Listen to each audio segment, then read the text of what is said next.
Hello and welcome to another Bad Comic Review. Today we're looking at Marvel 2-in-1 issue 4. Now we start out with that annoying super genius minority lady, Rosina, who is smooching the head of what I assume to be her lover because heterosexuality is never the answer in Marvel. And being a minority, she's smarter than everybody, so of course she is going to go with the Fantastic Two into multi-dimensional hopping, and she's smarter than them, so she's in charge. We pop over into this actually really cool looking scene of a bunch of like universe pockets, and she knows everything, so she has to dumb it down for the rubes. And Ben Grimm and Johnny Storm go looking for Reed Richards because this lady says that her device can detect where people with their signatures are. And she wanders off because she doesn't need no man. So she's off doing whatever for some reason. And our heroes run into a butch-looking She-Hulk and Wolverine, and they think that Ben and Johnny are Skrulls, and of course this results in a fight, and Johnny gets stabbed. Wolverine sees that he's bleeding red blood, and that means that they are not Skrulls, because Skrulls bleed green. So they go and meet this universe's Reed Richards. They're upset it's not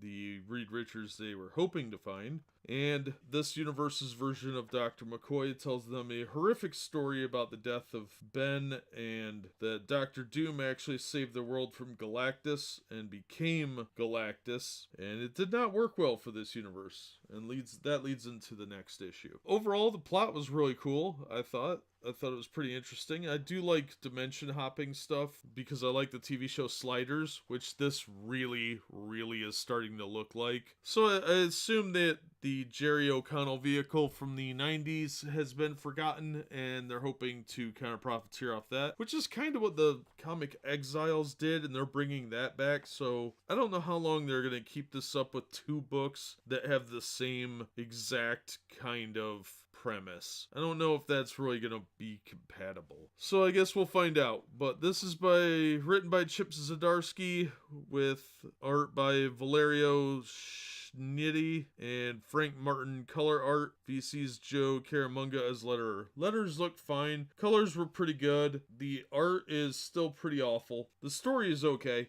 As usual, we've got our SJW super genius that is just irritating and is better than everybody and knows everything and is perfect in every way and is obviously infallible and has to take charge because men are dumb. How can we trust them with anything? So aside from that, Wolverine looked cool. I just wish they didn't have this stupid woman on the team because she's just another perfect character that has to lead the way because men are dumb, and obviously they need a female minority to lead them, and she's most likely a lesbian, and screw you white guys. That's all I get out of that, because that's all it turns into anymore. There's a lot of talking, but it's actually plot driven, so I don't know how long they're going to stay in this universe, but it's interesting. That part was cool once they actually got to the story, but I think they could have done, it would have been more interesting without this woman there, as they're kind of like lost in the multiverse trying to find their way, hunting Reed down with just bare minimal leads. Instead, they gotta wedge in this crappy character that's